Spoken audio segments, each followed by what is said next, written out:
ప్రతిరోజు ఇలాగే దేవుని వాక్యాలతో బలపరచబడాలి అనుకుంటే మా ఛానల్ని సబ్స్క్రైబ్ చేసుకోండి. అలాగే పక్కన బెల్ ఐకాన్ని యాక్టివేట్ చేసుకోండి. అలాగే మీ స్నేహితులకు, మీ సన్నిహితులకు మా ఈ ఛానల్ని షేర్ చేసి ప్రతిరోజు ప్రతిదినం దేవుని వాక్యాన్ని వారికి ప్రకటించుటకు సహాయం చేయండి. దేవుని బిడ్డలందరికీ నా హృదయపూర్వక వందనాలు. ఉదయకాలం దేవుని యొక్క వాగ్దానం ధ్యానం చేసుకున్నాము. ద్వితీయోపదేశ కాండము 7వ అధ్యాయం 12వ వచనము. మీరు ఈ విధులను విని వాటిని అనుసరించి నడుచుకుని ఎడల నీ దేవుడైన యెహోవా తాను నీ పితరులతో ప్రమాణం చేసిన నిబంధనను నెరవేర్చి నీకు కృప చూపును. దేవుడు ఒక వాగ్దానం మన పట్ల చేస్తున్నాడు. మనపై దేవుడు కృప చూపించే దేవుడుగా ఉంటున్నాడు. ఆయన ఆజ్ఞలను మనం పాటించినట్లయితే దేవుడు మనల్ని ఆశీర్వదిస్తాడు, దీవిస్తాడు. దేవుడు చెప్పిన మాట ప్రకారంగా మనము చేసేవారిగా ఉండాలి. మనల్ని ఆశీర్వదిస్తాడు. అన్ని విషయాలలో అభివృద్ధి పరిచే దేవుడుగా ఉంటున్నాడు. మనల్ని ఎంతగానో దేవుడు ప్రేమిస్తా ఉన్నాడు. మనము విధేయత కలిగి ఉండాలి, వినయం కలిగి ఉండాలి, దేవుని మాటకు లోబడే వారిగా మనము ఉండాలి. దేవుని భయభక్తులు కలిగిన జీవితము కలిగి ఉండాలి. ఒక ప్రత్యేకమైన జీవితము జీవించాలి. పరిశుద్ధులుగా దేవుని కొరకు మనం జీవించే వారిగా ఉండాలి.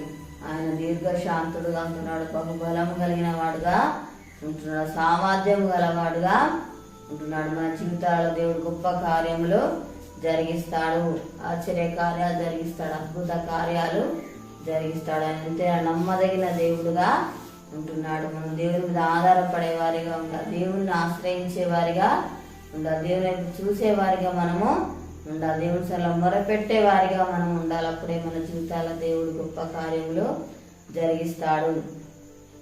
దేవుడే మనకు ఆశ్రయమై ఉన్నాడు, దుర్గమై ఉన్నాడు.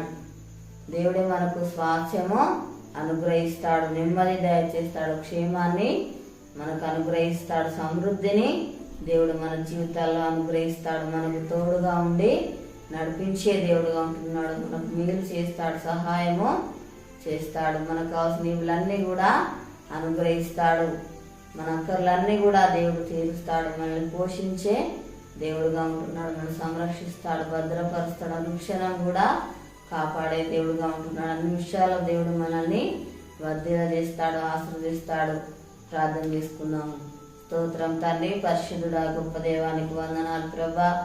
తండ్రి నీకు స్తోత్రాలు. మా దేశాన్ని కనికరించు తండ్రి. ప్రతి ఒక్కరికి మారుమనసు రక్షణ దయచేయి తండ్రి. అనారోగ్యంతో ఉన్న బిడ్డను స్వస్థపరచండి ప్రభా. స్తోత్రాలు నాయన. అప్పులతో బాధపడుతున్న బిడ్డను దర్శించున్నాయని, అప్పు తీర్చి ఆశ్రయించి దీవించు ప్రభా. స్తోత్రాలు. ఎవరి బాధల సమస్యలో ఉన్నారో వారిని దర్శించున్నాయని, వరకున్న బాధ సమస్యలు తొలగించు తండ్రి. అయ్యా నీకు స్తోత్రాలు ప్రభా. ఈసయ్య మాపై తాను కృప చూపిస్తున్న దేవుడు నాయన, మమ్మల్ని ఎంతగానో ప్రేమిస్తున్న దేవుడు నాయన, స్తోత్రాలు ప్రభా. తన ఆజ్ఞలను ప్రభా మేము పాటించే వారిగా ఉండాలి ప్రభా. అయ్యా నీ మాటకు లోబడే వారిగా ఉండాలి ప్రభా.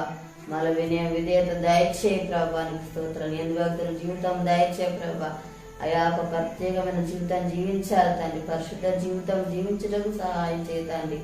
ఏసయానికి స్తోత్రాలు ప్రభా. నీకు వందనాలు. ఎన్నిసార్లు మొరపెట్టే వారిగా ఉండాలి ప్రభా.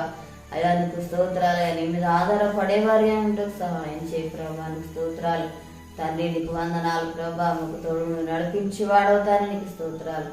ఈ యొక్క వాగ్దానం నాయన ప్రతి ఒక్కరి జీవితాలలో ప్రభా నెరవేర్చి మహిమ పొందమని యేసునామమున అడుగుచున్నాము తండ్రి, ఆమేన్.